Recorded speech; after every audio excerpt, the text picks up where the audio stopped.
Salut tout le monde, bienvenue sur Skolvap. Alors aujourd'hui je vais vous présenter un clairomiseur fabriqué par Wotofo qui m'a été envoyé par Eventshift, le Flotank.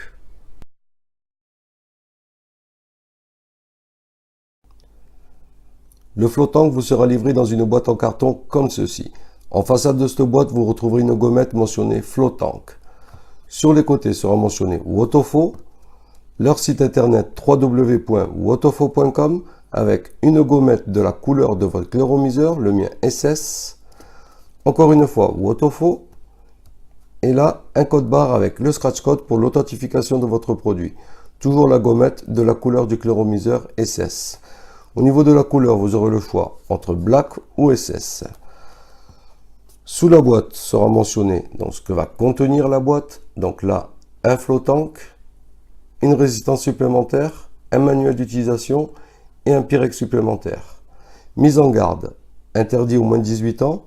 Ils nous disent aussi de ne pas vaper avec ce clairomiseur sur un mode méca hybride. Leur adresse postale, Shenzhen Wotofo Technologies. Leur site internet www.wotofo.com, fabriqué en Chine, fabriqué par Wotofo. Et les logos habituels. À l'intérieur, donc, on retrouve ce qu'ils viennent de nous dire, le Pyrex supplémentaire, la résistance supplémentaire et le Flotank. En dessous, le manuel d'utilisation, donc écrit en plusieurs langues, dont le français et des images. Donc c'est plutôt pas mal qu'ils ont illustré le clairomiseur en images et écrit en français. Dans ce sachet, donc là vous retrouverez tous les joints de rechange pour votre Flotank et une image d'un célèbre rappeur américain, Snoop Dogg, en train de vaper. Le Flotank est un clairomiseur fabriqué en acier inoxydable 316. Son diamètre est de 24 mm pour une hauteur de 32 mm sans le drip tip. Son poids est de 60 grammes. Sous le flot, vous retrouverez les mentions Flot, Communauté européenne, le logo interdiction de jeter à la poubelle, Wotofo et leur site internet www.wotofo.com. Le pin 510 est en argent et non réglable. Le flot est équipé de deux airflows en forme de cyclope. Donc pour les régler, une simple rotation dans le sens d'une aiguille d'une montre. Au plus vous allez fermer l'airflow, au plus vous aurez une vape serrée et au plus vous allez les ouvrir, au plus vous aurez une vape aérienne. Leur dimension est de 1,5 mm de hauteur pour 12 mm de longueur. Sur la base, on aura une gravure mentionnée Flow. Quand on passe le doigt, on la sent à peine, c'est très léger. Le drip tip est un drip tip en Delrin noir, donc de type 510. Le diamètre intérieur est de 5,5 mm. Il est maintenu par deux joints blancs qui font assez bien leur boulot. Au niveau du top cap, donc il y aura 6 crans, donc ce qui lui donne un look assez sympa. Le remplissage du flot s'effectue par le haut, donc en dévissant le top cap. Là, on tombe sur deux embouchures, deux énormes embouchures, j'ai envie de dire, car là, il y a tout qui passera. Comme je vous dis, les pipettes de ce style et tout ça, tout passera. Même les grosses bouteilles, vous n'aurez pas de mal à remplir votre clairomiseur. La contenance du flot est de 2 ml avec la bague en silicone que vous voyez, ou de 4 ml si vous la retirez. Pour la retirer, c'est tout simple. Vous dévissez la base du Pyrex. Là, on enlève le top cap et la bague en silicone se retire. Et là, votre Flotank est en version 4 ml. Donc, ce qui est plutôt pas mal pour le petit clairomiseur que c'est. La contenance de 4 ml, franchement, c'est bien. Au niveau des résistances, vous n'aurez pas le choix. Il n'y en a qu'une. Wotofo en a fait qu'une. Donc, c'est celle-ci. La plage est de 35 watts à 60 watts. C'est 0,25 ohm en Cantal. Donc, les arrivées de jus, comme vous les voyez, il y en a 12. Leur diamètre est de 1 mm. Donc, il y a tout qui est passé. Moi, j'ai essayé jusqu'à du 90 VG. C'est passé. Après, voilà, je ne sais pas combien de temps ils vont durer avec du 90 VG. Mais en tout cas, c'est passé. Donc, pour la mettre en place, là, c'est tout simple. Vous prenez votre base et votre résistance. Vous serrez la résistance à l'intérieur. Une fois que c'est serré, vous prenez votre jus préféré. Moi, en l'occurrence, j'ai choisi le Asian Pear. Et on vient imbiber l'intérieur de notre résistance ainsi que les arrivées de liquide qui sont sur le côté. Donc ne soyez pas radin hein, quand même. Imbibez bien comme il faut votre résistance, c'est important. Il n'y aura pas de surprise au moment que vous allez vaper. Une fois que vous avez imbibé votre résistance, eh ben, on prend le dessus, donc le Pyrex avec le top cap, on resserre et on remplit le flow tank par le dessus. Donc là, comme je vous disais tout à l'heure, vous voyez comme quoi tout passe, hein, la pipette assez large, ça rentre facilement. Hein. Et là, ben, on le remplit. Voilà. Donc à savoir aussi, ce que je vous ai pas dit, c'est que les résistances du TFV8 Baby passent sur le flow tank. Donc c'est pas négligeable, surtout en sachant que le TFV8 Baby a une résistance reconstructible. Donc au niveau des saveurs, ça doit être pas mal du tout. Donc à voir, à essayer.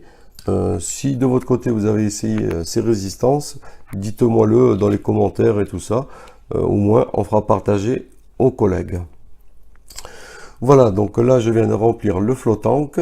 En attendant que ça s'imbibe comme il faut, on va se retrouver en plan large pour vous dire les plus et les moins et voir comment ça va. Allez, à de suite. Voilà les amis, donc on se retrouve en plan large pour vous dire les plus et les moins et voir comment ça va ce flow tank. Donc là, je l'ai mis sur la cartelle. Donc les résistances, ils sont annoncés pour 35 watts à 60 watts. Donc je me suis mis à 35 watts, comme je vous ai dit, de démarrer doucement et monter progressivement. Donc là, 35 watts. Donc déjà, ce que j'ai à vous dire au niveau de ces résistances, ils étaient annoncés à 0,25 ohm. Là, je l'ai mis sur la cartelle, comme je viens de vous dire, ils sont à 0,31. Donc j'ai fait le test sur un DNA 75, c'était pareil, 0,30. Et sur un testeur de résistance, pareil, 0,30. Donc déjà, au niveau de ce qu'ils annoncent à 0,25, c'est faux. C'est des résistances à 0,30. Donc là, on va tester à 35 watts. Les airflow à 3/4 ouverts.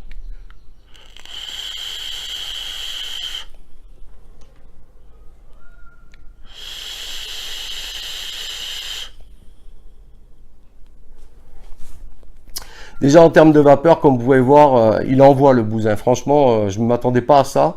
Là, ça envoie du pâté. Hein. Au niveau des saveurs, ils sont vraiment très très bonnes. Alors là aussi, je ne m'attendais pas à ça. Je me suis dit des restes toutes faites. Ça faisait très très longtemps que j'avais pas vapé sur des restes toutes faites. Alors ils ont vachement évolué depuis que je vapais avec Ceres à l'époque. Et là, ben, bonne surprise.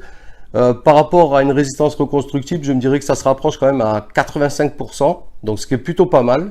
Et moi, je suis vraiment agréablement surpris, vraiment.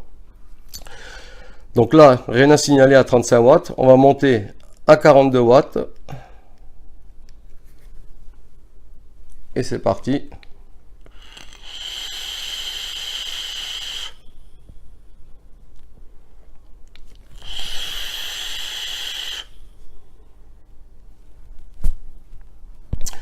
Toujours rien à signaler, les saveurs sont bonnes, la vapeur est abondante, le drip tip ne chauffe pas, le Pyrex n'est pas chaud non plus.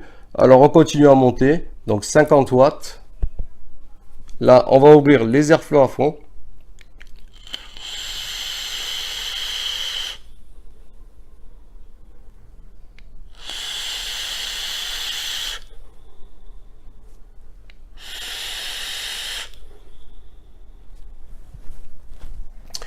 Je vous dis pas, c'est un aquarium dans mon salon là. C'est un truc de malade ce petit clairomiseur.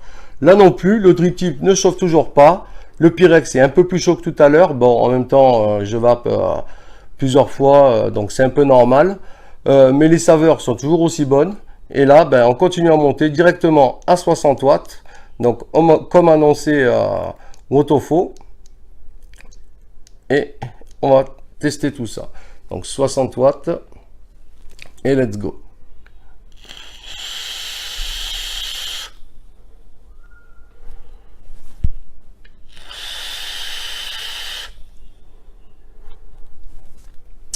« 60 watts, je vais m'arrêter là à 2 lattes, tout simplement car le drip tip commence un petit peu à chauffer. Les saveurs sont toujours aussi bonnes, malgré que la vapeur est plus chaude, est toujours abondante aussi, comme vous avez vu, mais bon, c'est pas trop ma vape. Je pense qu'on peut monter encore un petit peu. On va essayer à monter à 65 watts pour voir. Donc 65 watts.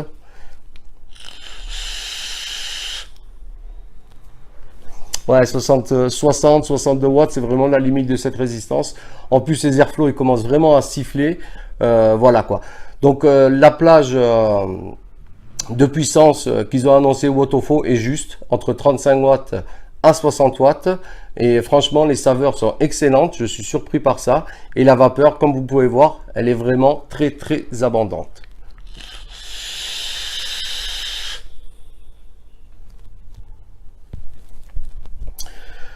Maintenant, on va passer donc à ce que j'aime pas sur ce Wotofo Flow Tank. Donc, en 1, comme je vous ai dit tout à l'heure dans la revue, on peut mettre les résistances reconstructibles du TFV8 Baby. Alors oui, c'est sûr, on peut les mettre, mais j'aurais aimé que Wotofo l'incorpore directement dans le packaging, comme à l'époque ils avaient fait Gangertech avec leur mini subtank. Ça aurait été cool de l'avoir. Là, on aurait eu un bon atomiseur. Bon, après on peut pas tout avoir, ça je pense que c'est pas réservé aux primo-vapoteurs, mais voilà, je veux dire, pour remplacer un Melo 3, celui-là il fait largement l'affaire, et à choisir, je choisirais celui-là. En 2, ce que j'aime pas que j'aime pas, mais que je trouve inutile, on va dire, c'est la bague de silicone qu'ils ont mis. Alors, par rapport à la TPD qu'on doit contenir un réservoir de 2 ml, je le comprends qu'ils aient fait ça. Mais après, moi, je l'ai de suite enlevé, je m'en sers pas. 4 ml. En plus, le look est super sympa. Il ressemble au Serpent Mini. Franchement, voilà. Leur bague, je comprends pas pourquoi elle est là par rapport à la contenance du clairomiseur. Après, je comprends par rapport à la loi. Voilà les deux seuls trucs que j'aime pas sur ce clairomiseur. On va passer maintenant à ce que j'aime. Donc, en 1, son packaging. Donc fourni avec un manuel d'utilisation en français illustré en images. Donc ça c'est super cool. Un Pyrex de rechange. Si on vient à casser celui-là, on n'a pas besoin de courir à droite à gauche. On le prend dans la boîte, on le remet et c'est fini. En 2, la qualité de finition, elle est vraiment top. Le pin 710, il est en argent. Donc ça c'est quand même super sympa. Au niveau contacteur, de suite ça fait effet. C'est sympa. En 3, sa taille. Donc vraiment mini. Comme je vous disais, on dirait le Serpent Mini. Il est pas plus grand. Si vous avez le Serpent Mini chez vous, ben voilà, c'est exactement la même taille. En 4, ben, sa contenance de 4 ml malgré sa petite taille. Donc ça c'est surtout important pour les gens qui partent travailler avec et tout ça. Ils n'auront pas besoin de le remplir tous les 2 minutes. Donc en 5, même si on peut mettre les résistances comme je vous disais tout à l'heure, bon je vais pas revenir là-dessus. Dommage qu'ils aient pas mis, mais voilà, c'est bien qu'ils aient mis les résistances du TFV8 Baby adaptables au clairomiseur flottant. Ça, c'est super bien, je trouve. En 6, le remplissage par le haut, avec la bague qui se dévisse très facilement. En un quart de tour, elle est dévissée et revissée. Donc, on passe pas 20 secondes à dévisser, revisser, remplir et tout. Là, en 5 secondes, top chrono en main, vous faites la manip et c'est terminé. Donc, c'est super cool, ça, le remplissage par le haut et le filetage. Tous les filetages sont bons, je me tiens à le préciser aussi. En 7, sa consommation, ben, là ça fait une semaine que je vape avec, et franchement au niveau conso, il consomme pas grand chose.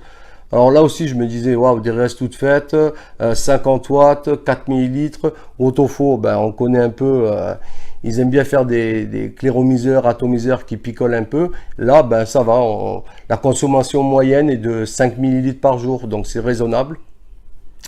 Et en 7, ben, son prix, pour 29 $, donc chez Evenshift, ben, vous le retrouverez, frais de port inclus. Je trouve ça pas trop cher par rapport à la qualité de finition de ce clairomiseur. Quand on le compare au Melo 3 ou au Melo 4 qui est sorti aussi, c'est vraiment pas excessif. Voilà les amis, ben, cette vidéo touche à sa fin. Je tenais à remercier Evenshift de m'avoir envoyé ce clairomiseur afin que je vous le présente. Merci à vous d'avoir regardé cette vidéo. Si ça vous a plu, n'hésitez pas à vous abonner, liker et partager. Je vous dis vive la vape libre et puis tchuss!